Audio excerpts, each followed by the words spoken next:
al final no fueron un éxito. Bienvenido a WatchMojo Español. Hoy veremos el top 10 de las peores consolas de videojuegos de todos los tiempos.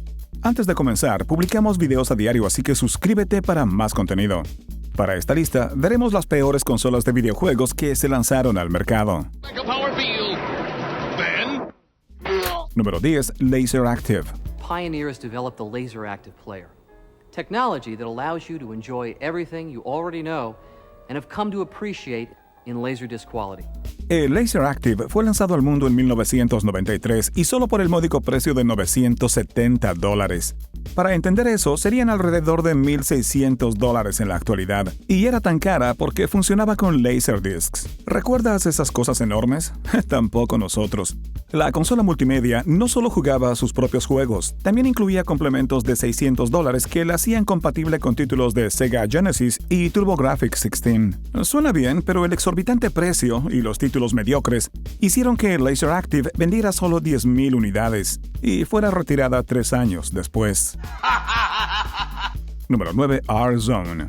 Then it's time to break into a whole new fist-in-your-face reality as Virtua Fighter rips into the R-Zone. La R-Zone fue la primera gran entrada de Tiger Electronics en el mercado de los juegos portátiles, y se nota. Debía competir con Virtual Boy de Nintendo, y como tal, los juegos y sistemas son similares, con ese espantoso color rojo oscuro y el efecto borroso que da dolor de cabeza. El sistema no tenía nada que ofrecer, ya que no solo te veías como un villano de ciencia ficción de los años 80, sino que tenías que jugar con un ojo cerrado, y todos sus juegos eran iguales. La consola fue una falla y una que todos deberíamos olvidar que existió. Virtua Fighter lives in the R-Zone. Número 8. Ouya. What if the people developing the games got a system of their own? El Ouya era relativamente prometedor al principio. Promocionado como una microconsola con sistema Android para jugadores ocasionales, similar al mercado de dispositivos móviles, Ouya recaudó más de $8 millones en Kickstarter. Desafortunadamente, el Ouya era mediocre, ya que el controlador era inútil, tenía problemas de conectividad y los juegos funcionaban peor que en los teléfonos inteligentes, dejando a muchos preguntándose entonces ¿por qué no jugar en tu teléfono Ouya? Fue un fracaso comercial y se suspendió luego de 2 años. With over 600 games free to try, there's something for everyone. Número 7. Hyperscan. Tom likes collector card games, and Jim likes video games. To make a truly great game, I was thinking you could combine them. El Hyperscan fue, bueno, una idea terrible. Tenía como objetivo el nicho demográfico de niños de 5 a 9 años y se vendía solo a $69.99. Tentador para las familias que quizás no podían tener acceso a una consola más poderosa. Los juegos parecían algo que encontrarías en Super Nintendo, pero el 2006, cuando se lanzó la consola, estos 5 títulos, sí, solo 5 títulos, parecían arcaicos. Uno de sus artilugios era que los jugadores podían mejorar sus personajes usando tarjetas compradas por separado, pero esto solo aumentaba el precio. La consola duró apenas 1 año. Beat it, creep. Número 6. Atari Jaguar. Sega Genesis is 16 bits, 3DO is 32 bits, the Atari Jaguar is 64 bits. Which is more advanced? Clifford! Bueno, al menos tenía un buen nombre. En el 93, Atari Jaguar prometió imágenes de juegos nítidos y rápidos, a diferencia de todo lo visto antes. Jaguar! Jaguar! Jaguar! Pero fue una mentira. Atari anunció que el Jaguar era la primera consola de 64 bits, algo que fue criticado por algunos como falso. Si bien el sistema tenía algunos buenos títulos, pocos se asociaron con Atari, por considerar que era demasiado difícil desarrollar juegos para el estúpido sistema. Debido al decepcionante software y la cantidad limitada de juegos, el Jaguar fue una falla masiva para Atari, y fue la última consola que desarrollaron.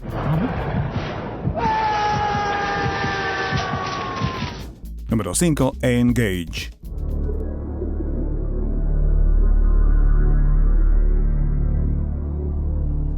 El clásico teléfono taco. Así es, dijimos teléfono. El 2003, cuando los jugadores cargaban un teléfono y una consola portátil, Nokia lanzó este sistema híbrido y falló al ser ambos. En primer lugar, la batería bloqueó el acceso a la ranura del cartucho, lo que hizo que cambiar el juego fuera incómodo. Además, la mayoría de estos juegos eran copias de mejores títulos.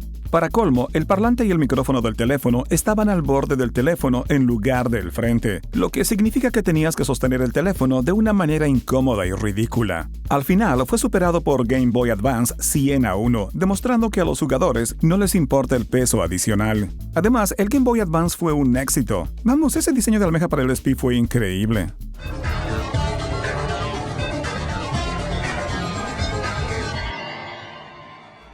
Número 4. Virtual Boy. He had the moves, the punches. Virtual Boy de Nintendo, pionero o simplemente terrible. Definitivamente lo último. Sí, definitivamente lo último. Fue promocionado como la primera consola con gráficos estereoscópicos en 3D, pero resultó ser una novedad y una mentira, ya que la pantalla era de un feo rojo y negro y el 3D no era nada impresionante. Lo que empeoró todo fue que solo se lanzaron 22 juegos. La consola carecía de portabilidad, causó dolores de cabeza en los jugadores y en realidad causó problemas de salud, con científicos notables declarando que su uso a largo plazo podría causar daño cerebral. Sí, fue una terrible consola. Virtual Boy, see it now in 3D. Número 3. Gizmondo. El Gizmondo era un desastre como lo veas. A pesar de gastar millones en promoción, fue difícil tener uno de estos en tus manos, ya que se vendían en kioscos especiales en centros comerciales. Incluso si lograbas tener uno en tus manos, solo se lanzó con 8 juegos en Estados Unidos y en Europa se lanzó con 1. Sí, 1. Y todos fueron terribles. En medio de las bajas ventas, se reveló que varios ejecutivos de la compañía tenían antecedentes penales, con vínculos con una mafia sueca, y la empresa pronto entró en bancarrota. It flies and flies. He doesn't care much about principles, do you? Número 2. Atari 5200. Here's Pac-Man on ColecoVision. But here's Pac-Man for the Atari 5200 Super System. Now you talk. El Atari 2600 es una belleza, y podría decirse que es la consola más importante de todos los tiempos. El 5200, en cambio, es un desastre. Anunciado como la consola más poderosa, el 5200 fue lanzado y causó decepción, ya que sus juegos eran del 2600. El hardware en sí mismo era pésimo. La consola era confusa y el sistema era enorme, completo con una unidad de almacenamiento real para el control que, por cierto, no solo se veía feo e incómodo, sino que era propenso a descomponerse.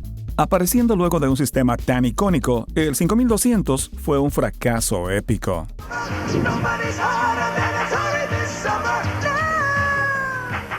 Antes de ver al número 1, algunas menciones deshonrosas. That's right, Stuart. The Pippin platform is being positioned by Apple as a new media appliance for access to a vast array of interactive content. GameCom, the ultimate portable gaming system.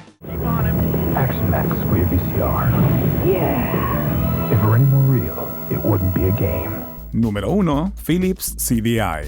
And you say, but I have a CD player. Then your mom says, no, dear. CDI works with your television. ¿Por dónde comenzamos con el CDI? Este dispositivo debía ser una mezcla de consola de videojuegos y reproductor de CD, y se lanzó el 91 por $700, lo que sería como $1,200 hoy en día.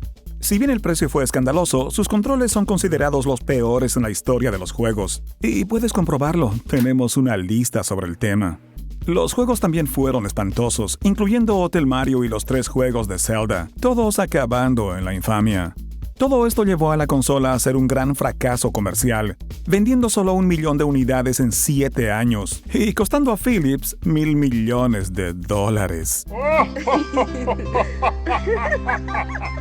¿Estás de acuerdo con la lista? Mira estos otros videos de WatchMojo Español y suscríbete para nuevo contenido diario.